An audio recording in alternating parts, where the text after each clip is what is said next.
I mean, it got his attention. He popped up in that chair and looked at me and he goes, "You really believe in this stuff, don't you?"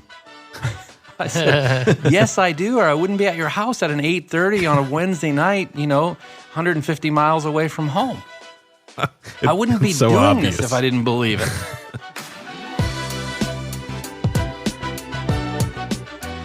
Hello and welcome to episode 40 of the Life Insurance Academy podcast. I'm joined today by Zach McElwain, Chris Ball, Roger Short all the way from Canada, and I'm your host, Austin Lopes-Rivero. The LIA podcast takes you into the conversations of top producing life insurance agents so that you can level up your business. For episode notes and resources, and to be the first to know when we release new shows, visit liapodcast.org/subscribe or follow us on Facebook, Twitter, and Instagram at Life Insure Acad. Well, welcome to today's show. Guys, what are we talking about today? Well, first, we're on episode 40. Isn't that bonkers? Lordy, episode 40. We have more episodes than we do. You, Austin, and Zach have years living on this planet. Wow. That is true. Isn't that nuts? That is crazy. 40. We've hit another milestone, gentlemen. Yeah, it's exciting. It's very fun.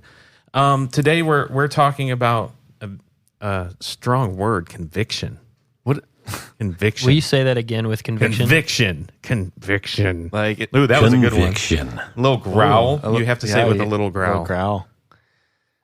Now, in the workplace, what does that mean as far as like, are we, I don't know, like conviction reminds me of church or. Wow, you have a really messed up Have view you been of doing church. some bad things lately, Austin? No, that you're like, having a guilt they're like, complex about? We're here for you. convicted. We're here for you, buddy. We just let everybody know that you just got married. Are you already like sorry for some things? What's happening? Oh my Yeah, gosh. you probably need to apologize on air. No, when we say conviction, what conviction is a strongly held belief. So that should alleviate any anxiety that you have of wrongdoing.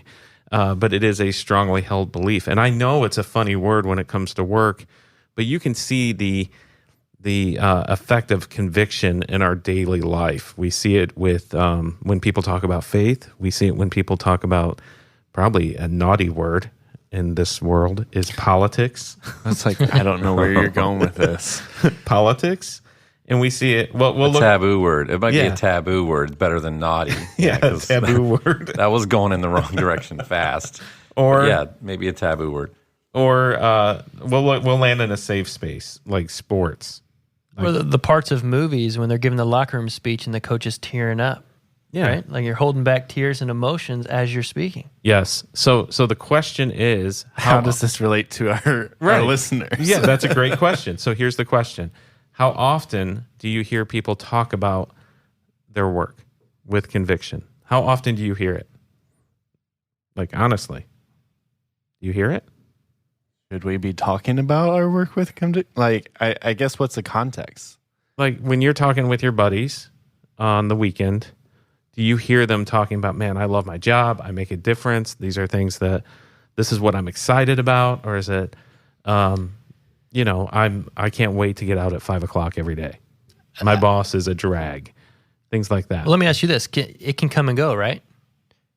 Mhm. Conviction, Yeah. because you do hear those things when they received a promotion. It's almost like everybody in the family knows, or if you received a raise or you did something good, you got recognized that you actually were trying to go for, then yes, you are sharing that with conviction. You're letting people know what you have accomplished because you feel so good about it. You want other people to help celebrate that with. Where other times, if you're lackadaisical, you're not doing anything, you've taken 3 months off and you haven't done any work, you're probably not telling everybody about the conviction in your work. Yeah, so It's because you lack it. You don't have it. Yeah, and there's lots of reasons. There's lots of reasons why you may not have a conviction about what you do.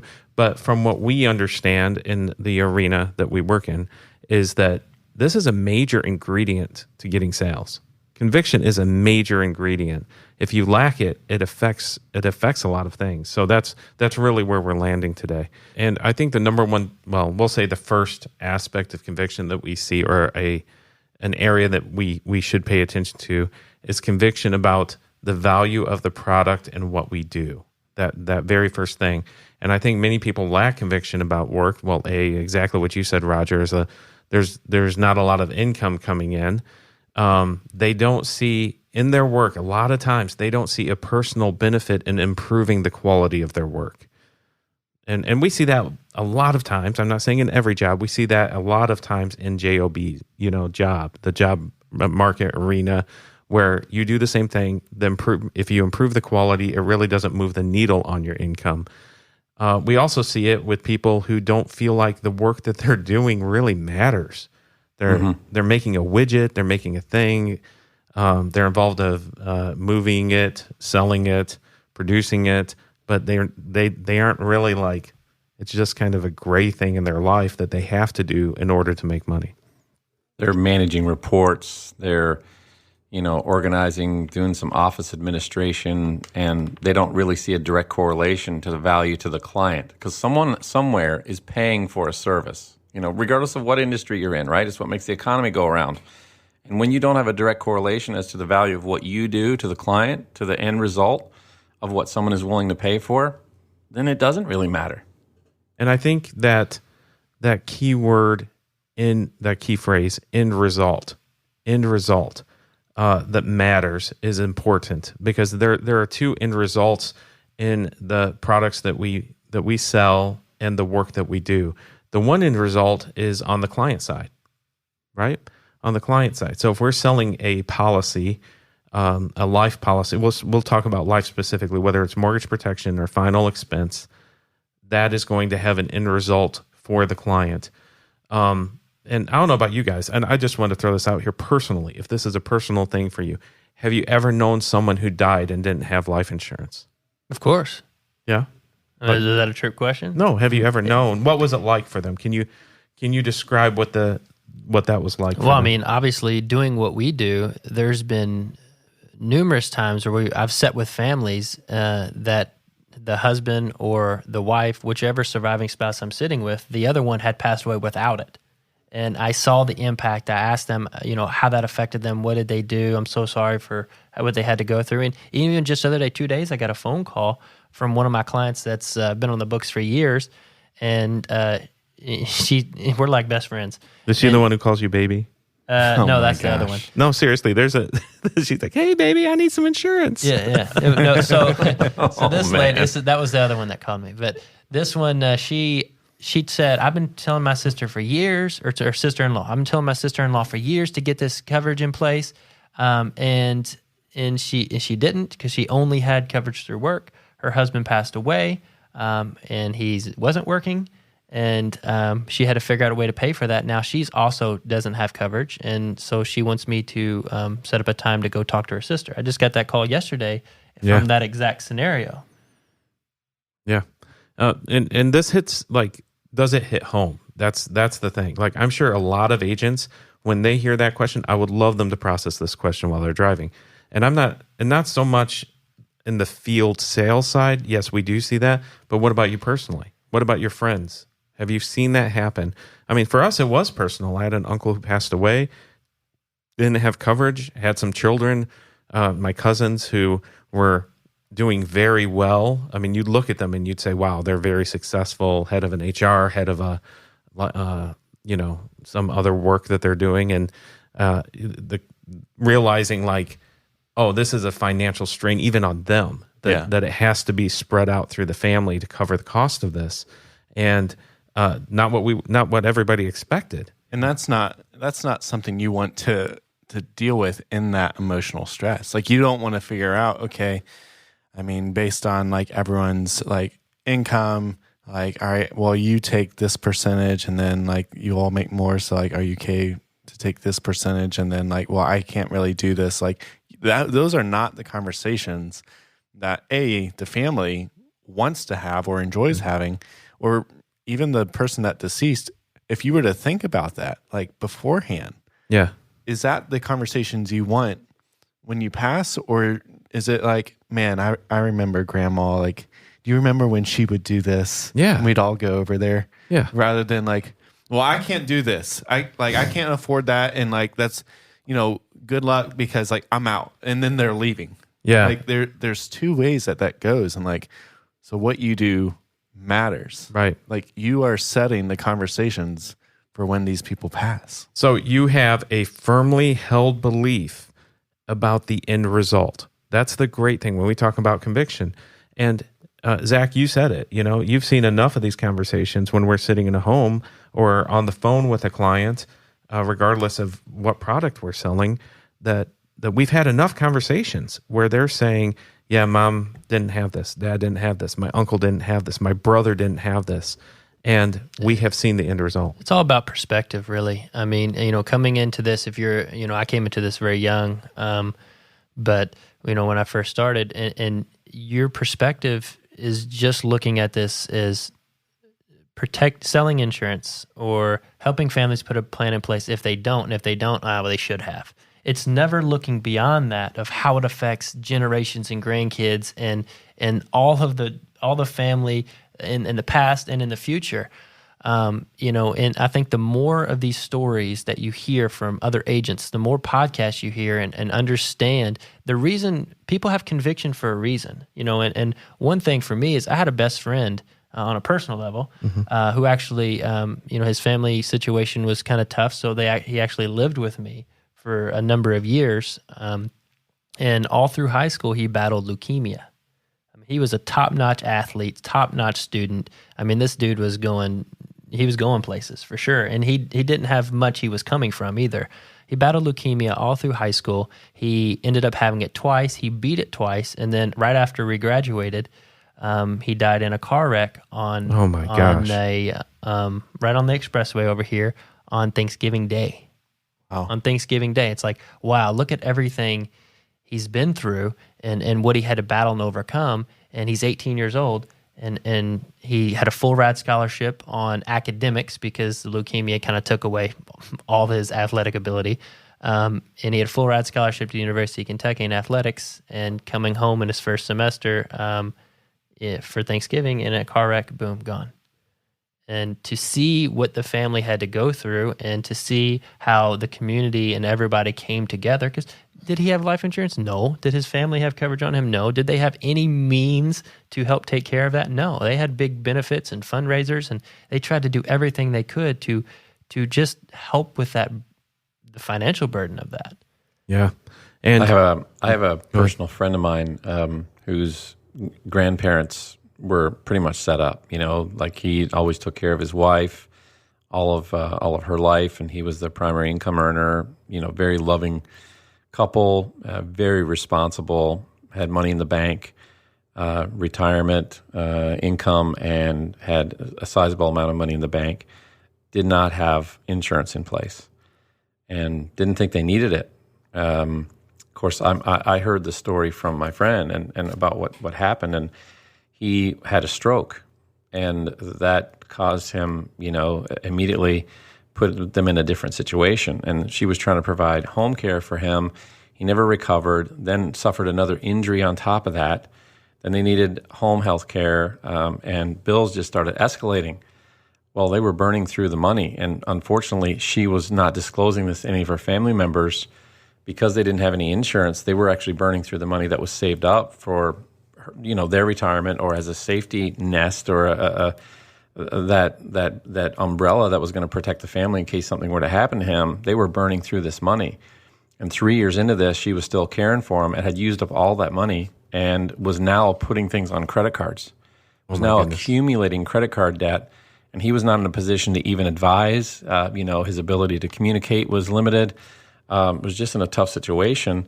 And eventually had to go into a nursing home. At that point, the Social Security benefit had to go to the nursing home. So the spouse, she lost all of that benefit because it had to go to the nursing home. Now she's living essentially in poverty with a bunch of credit card debts because the insurance wasn't put in place. The family did not find out about this until it was way too late, like 3 years into this process. And when they went and looked at grandma's situation, it was completely upside down.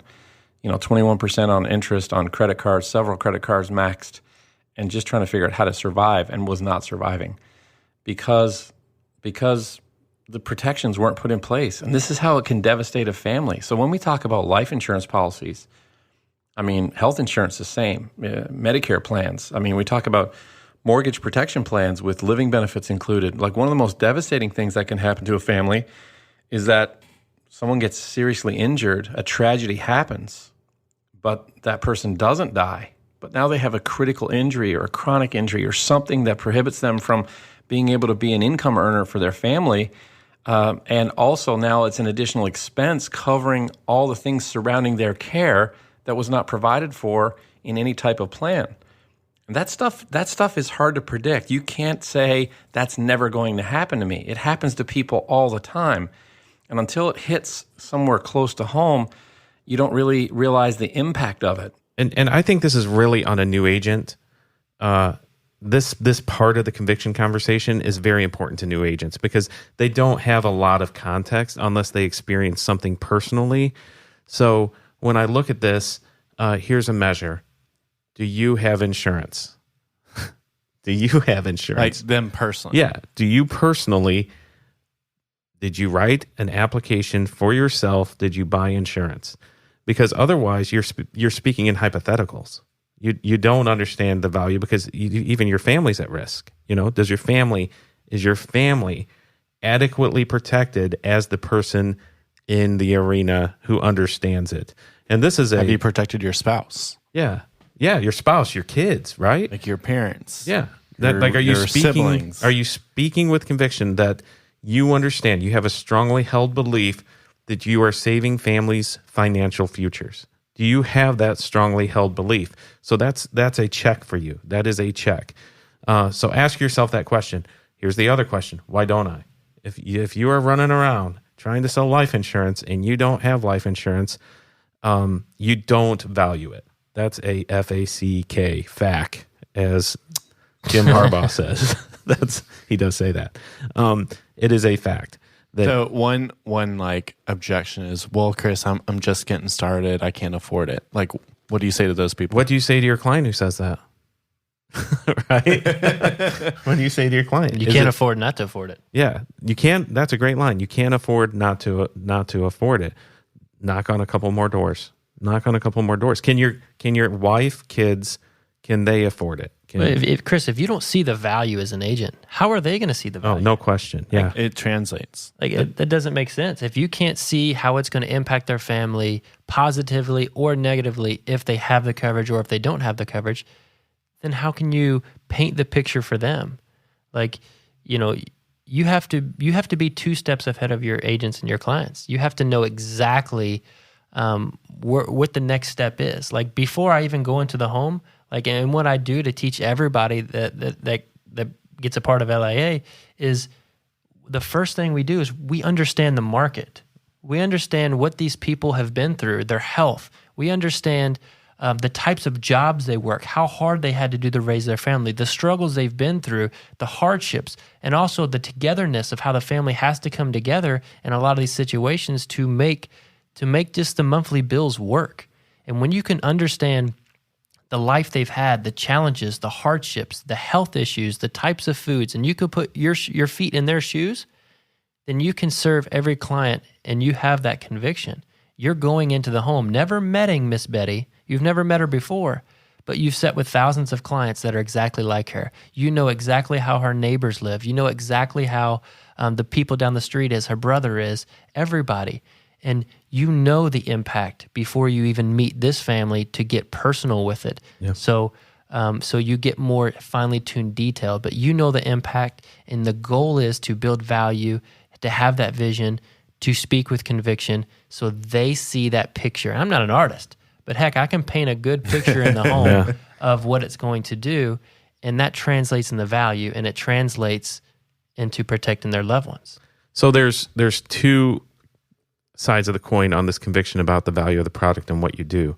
And in the sales arena, yes, we're serving a specific client, but we can have and we should have strongly held beliefs about our family's future and the work that we do. Because, some people who are in their job, it doesn't matter how hard they work, they get the same salary.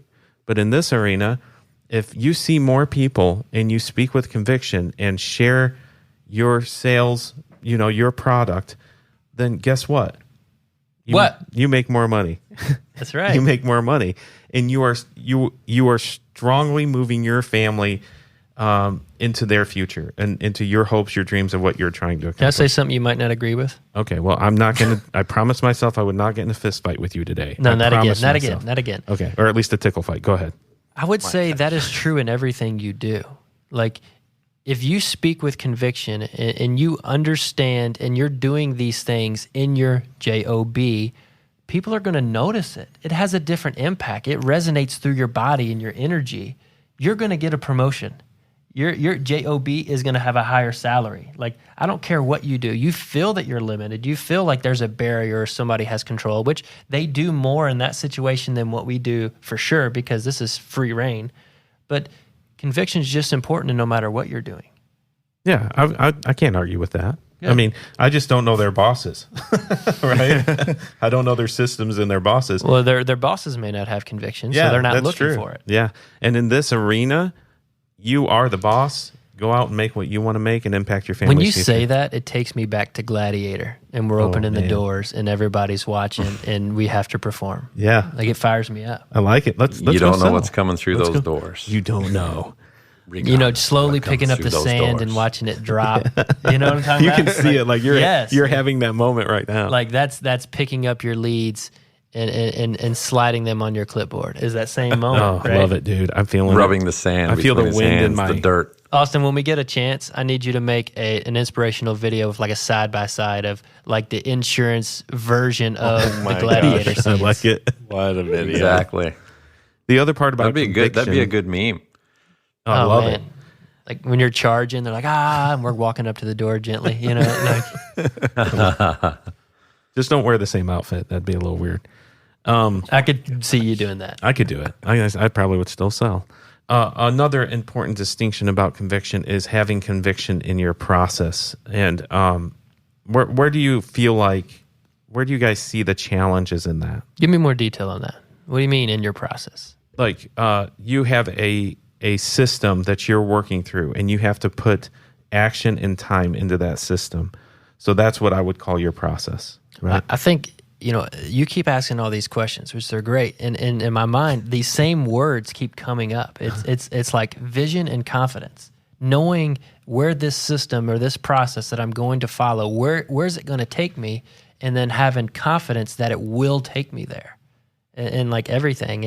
And when you follow a system that has been laid out for you, or that somebody was successful on it, I'm not going to carve my own path when this one's, I can run a lot faster running through this one because there's less trees. Yeah, but I think people, especially new agents, will say this. This is all theory to them. Other than they know that somebody's run ahead and carved a path for them, this is all theory. So what are the challenges that you would say, hey, watch out for this, because this could affect your belief system in the process?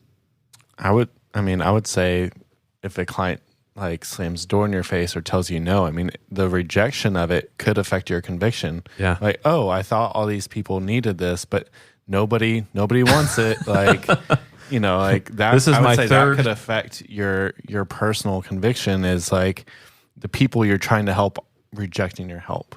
Yeah. The biggest obstacle in your way is that mirror. It's the mirror. Yeah. Yeah. What do you mean by that? You're Because in- you look so good, Zach. You look at He's the stuck obstacles. looking at himself so long. You look at the obstacles, but it's you. You are the obstacle. Like, you don't have conviction. You don't believe in what you do because you didn't study the market. You didn't study, you didn't figure out, you're not putting yourself in their shoes. You're not seeing the vision, positive or negative, and you're not seeing the vision, positive or negative, of following the system for yourself. So you don't know where it's going to take you. You don't see where it's going to take you. You're so narrow-minded on this one door knock, on this one sale, or these last two doors that slammed in my face, or they said they didn't want it. Like, you're so focused and it's so smashed in. Like, you're in your own way. So remove yourself. Get that mirror out of the way. So you can So you can study, so you can have that conviction. So when you go into the home and you see a family and you really care about what you do, and they're saying, no, I can't afford it, or I don't need it, which is a bogus excuse or a bogus objection. It's a defense mechanism to get you to go away. And then you see the two grandkids over there playing in the living room, And if you end up walking away, like it's going to have a major impact. Yeah, you're not walking away from the name on the lead card. You're walking away from those two. We're never impacting the name on the lead card ever. Because I tell they're not going to buy a brand new truck and drive around town waving to everybody when they die. They're not. It's always the name on the beneficiary line. Those are the people we have to impact. And those are the people that are generally not in the room to help fight this battle. And so you have to go in understanding who you're fighting for, or you're already losing. I think knowing what it is that you're fighting for and the value of what it is that you do, number one, you're making a significant impact on other families. Number two, you're making a significant impact on your own family. Once you got conviction about those two, I think that flows into the second one, Chris, which is conviction in your process. Yeah. Because we've all heard these statements, right? Seize the day, right? The idea of seizing the day or attacking the day comes from a conviction or a passion. I know, Zach, when we were talking earlier, you talked about how passion rolls right into this word conviction.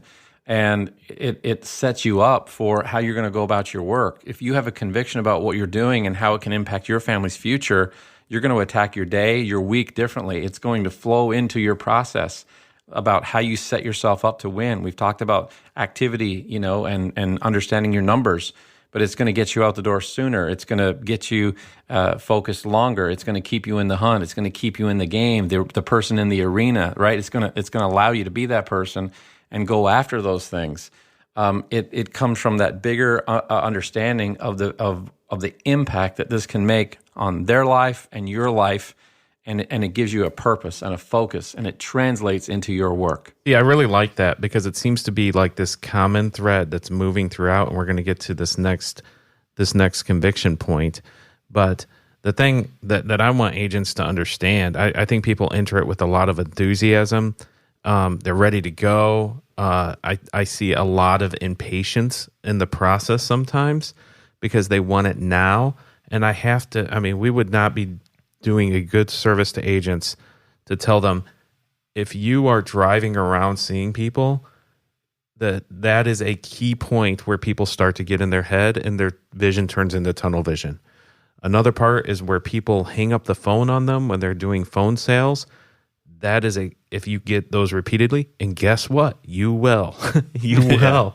But do not let it distract you from the value of your product and what you're bringing to people and to your family. When you are at a door and somebody is not nice to you, which will happen. There are going to be hard days. Do not let it derail your conviction about your strongly held belief about what you do and what you are creating. Do not let it derail you. So the warning signs are there. We're at least telling you. I hope somebody told you. Maybe they did, maybe they didn't. And you just got on the hype train and you're like, man, I didn't sell 15 applications today. I'm failing. You're not. You're just in the game. Welcome to the game. I think it's a lot harder being said than done if you don't have conviction. Oh, no if question, you find dude. yourself, reacting or letting it really affect you when you knock at the door and they're slamming in your face, or you're not getting apps and you're getting so down, you may need to check yourself on, do I really believe in what I do? Mm-hmm. And do I have conviction? Because I believe if you have it, then you just brush that right off and you keep going. But when you don't, that feels like so difficult. So if you're thinking, man, Chris, I love what you're saying, but that's hard. we may need to add a little bit more conviction to what we do. Yeah. Now I got a question for you. I know this is off script. Okay. And Roger, you can answer this too. I'm glad I'm going to answer it also. Yeah, that's right. When you started in particularly life insurance, and I know you kind of have different backgrounds, but you didn't have conviction from day one, right? I would say I had conviction, but the process was terrifying. Stepping into a new process could have clouded the conviction. Okay, did you have conviction on what you wanted to accomplish and your reasoning? Because I can see you doing that because you've always kind of been that way, especially coming from being a pastor. Yeah. But what about the conviction and understanding the client side and speaking with it about what they need to do? That developed. I did have it, but it wasn't fully developed.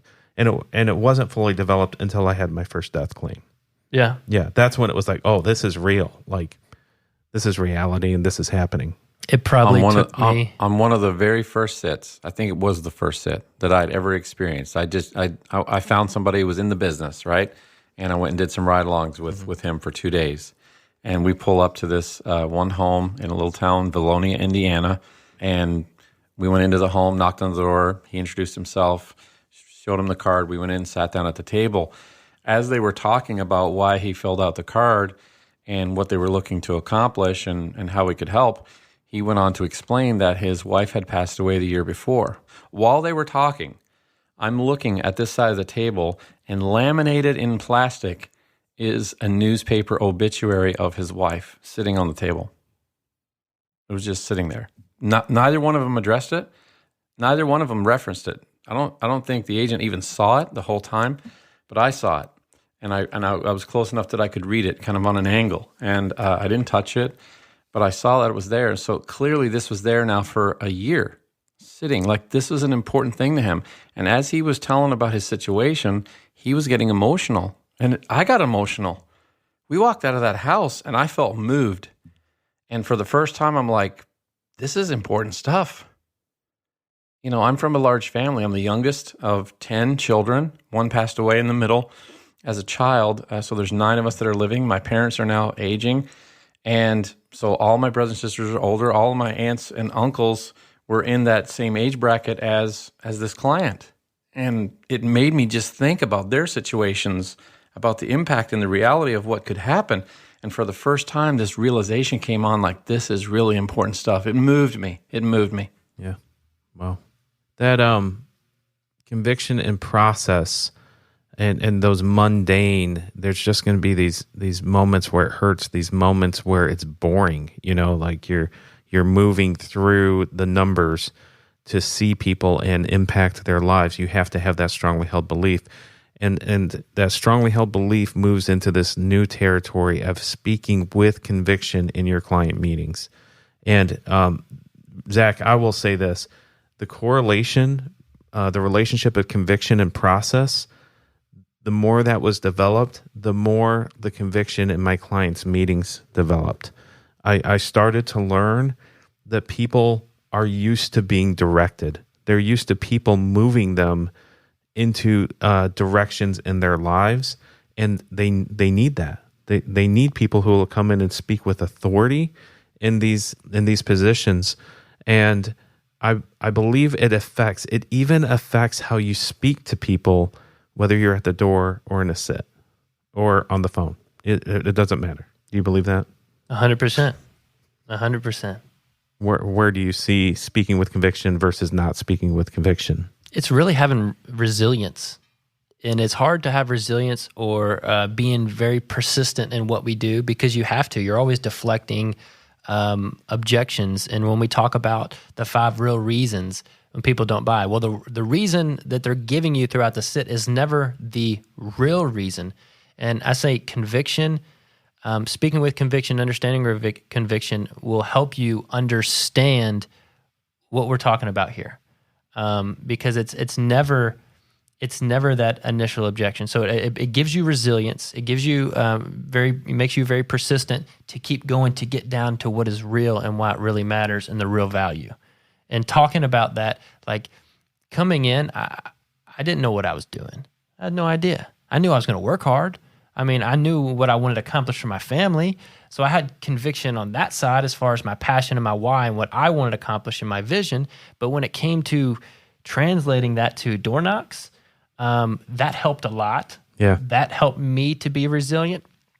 But I went to a whole nother level, and it probably took me about 6 months. It didn't happen on my first sit or, coming, I knew that they needed to get coverage in place, because if not, they don't have insurance and their family needs insurance, and I did very well. I mean, don't get me wrong. I was very successful on that, but most of that early success was out of this strong conviction, passion, motivation for what I wanted to achieve for my family.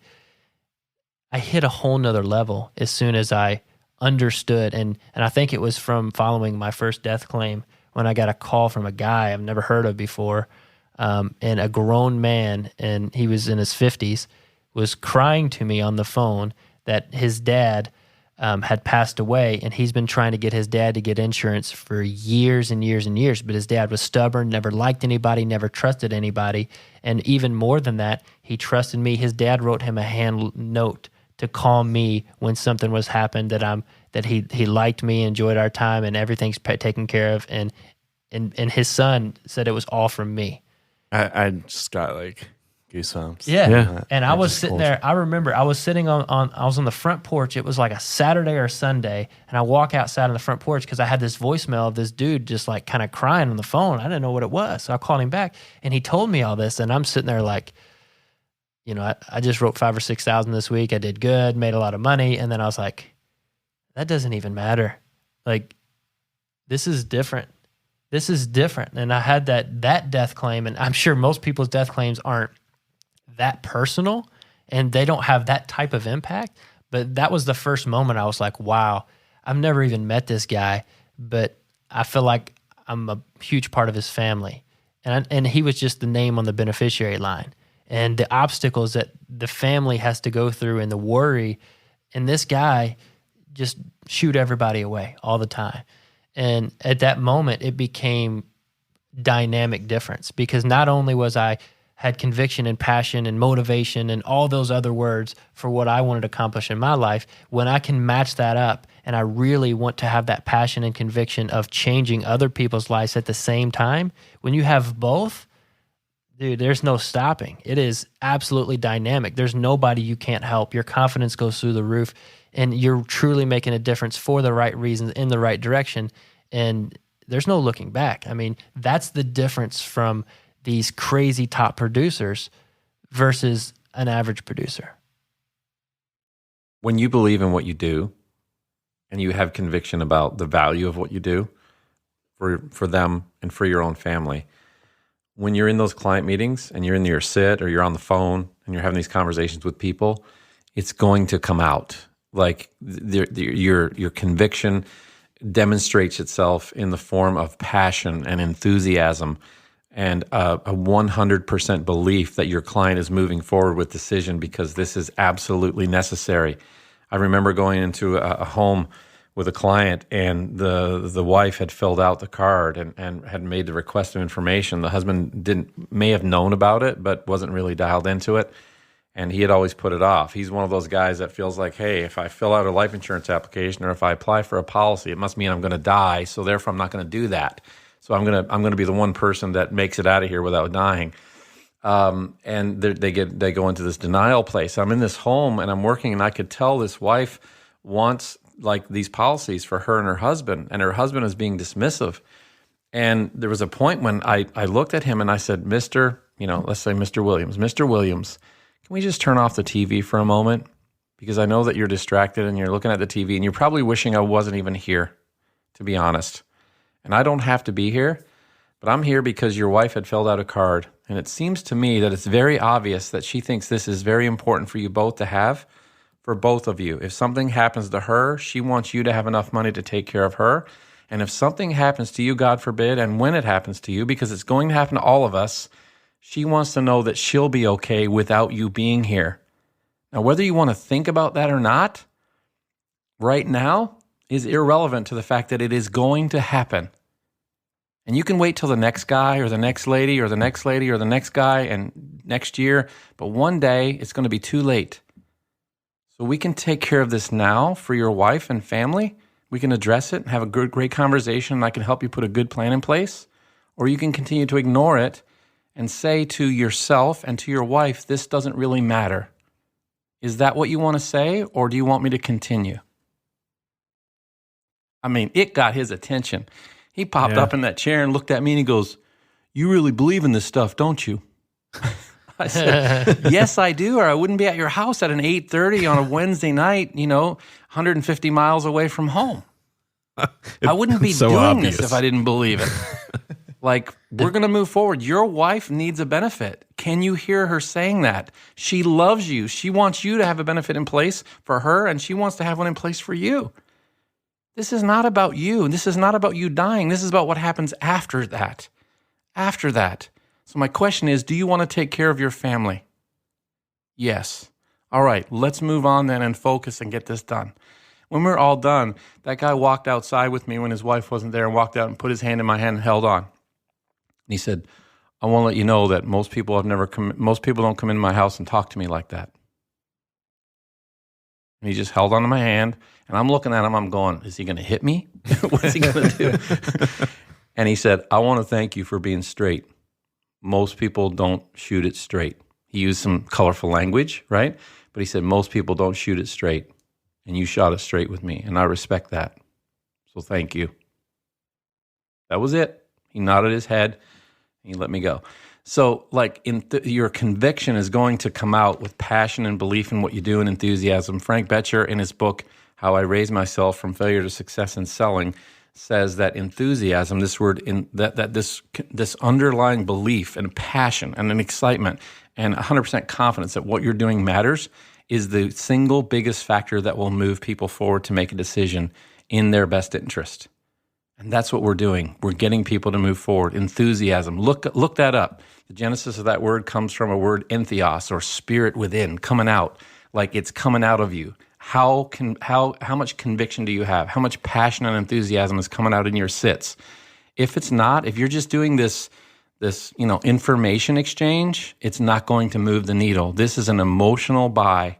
It's not a logical buy. It's not an analytical purchase. This is an emotional buy for the people they love and care about. Position it that way, believe in what you do, close strong, and the money will start flowing into your bank account, and you will be protecting families. And both of those things are great results. So to wrap this up with this idea of conviction, here's some important questions for you to maybe take some time and outline this. How can I improve my conviction about the value of what I do and the products that I'm offering people? Maybe your first step is to buy a life insurance policy. Maybe that's your first step. How do I have more conviction in the process when I'm dealing with the day in and day out challenges of the work that I'm doing? How can I improve the conviction in my tone and when I speak to my clients, and that they sense that they're having that same conversation that Roger had, that, man, I can tell that you really believe in what you do. And lastly, who do I need to bring into this conversation about where my career is headed and the future it's going to produce for my family? Well, that's a wrap for today's episode. If you'd like to review anything we discussed or see the outline, just visit the show notes page, liapodcast.org/EP40. That's liapodcast.org/EP40. We'd love to hear from you guys, your thoughts. What are some things that are going to move the needle to help you develop a deeper conviction about what it is that you do and the value that you bring, that it can bring to your family? About how it can change your work process. What are some things that you're going to implement to do that? And what are some things that you can do to bring more conviction and passion into your sits, into your sales, into your presentations with clients, your time with clients on the phone? What's going to change to move the needle for you? If you do that, I guarantee you will have a massive change in your business and the results that you're getting. Throw us some comments in the show notes on the website. You can connect with us on social media at Life Insure Acad, at Instagram, Facebook, Twitter. Slide into our DMs. Yes, hit us up. Let us know what it is. We'd love to hear from you. And if you got any questions about anything that we discussed today, we'd love to hear those too. Thanks for listening. As always, thanks so much for joining us on the Life Insurance Academy podcast. If you enjoyed this podcast, make sure to subscribe wherever you're listening and rate us 5 stars. And follow us on Facebook, Twitter, and Instagram at Life Insure Acad. The Life Insurance Academy podcast is hosted, edited, and mixed by me, Austin Lopes-Olvero. This episode was produced by Chris Ball and myself. Our theme song was by Flashing Lights. We'll catch you on another episode. Until then, stay safe and go be a difference maker.